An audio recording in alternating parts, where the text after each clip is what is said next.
people would have had put up millions of dollars of stake Yeah. in, which of course wouldn't happen.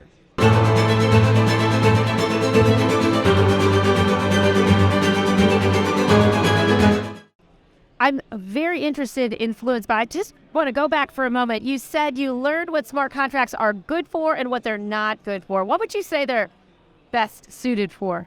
I think they're very well suited for well-constrained, contextually finite transactions.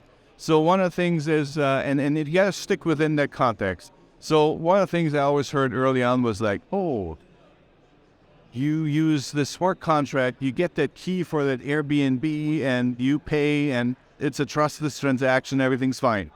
And I said, well, yeah, but what if the Airbnb doesn't exist? Oh, Yeah. we'll put up a stake.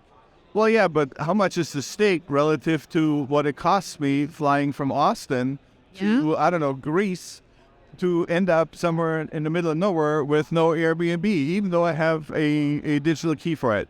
So if the explanations kept, for me being very naive, was, well, you have more stake, then you have more stake. Well, eventually when you added it up, people would have had put up millions of dollars of stake Yeah. in, which of course wouldn't happen.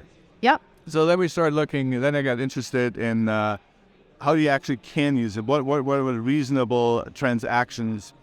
And in many respects, that the value has to be bound or boundable by the stake. Otherwise, it just doesn't work. So you don't just solve all trust problems through the trustless transaction.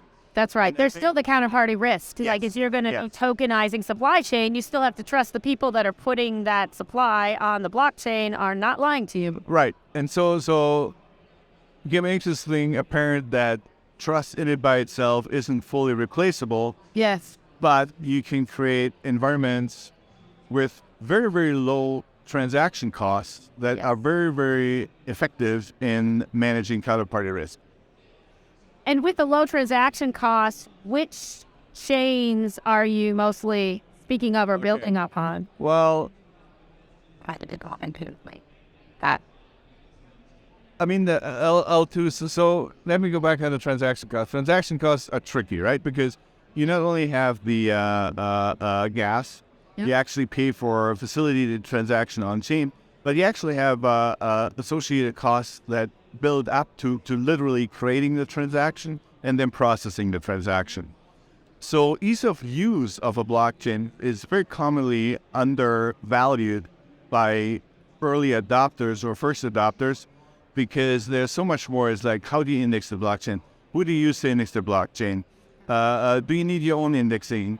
Can you rely on somebody else? What skill set do you need to do the indexing? And on it goes. And the sheer number of companies that keep mushrooming in the indexing space alone just show you how difficult it is to commoditize in a homogeneous manner the indexing problem. Yeah. You can't, because different environments need different indexing, and nobody can do all the indexing cost effectively for all the data. It's just fundamentally impossible.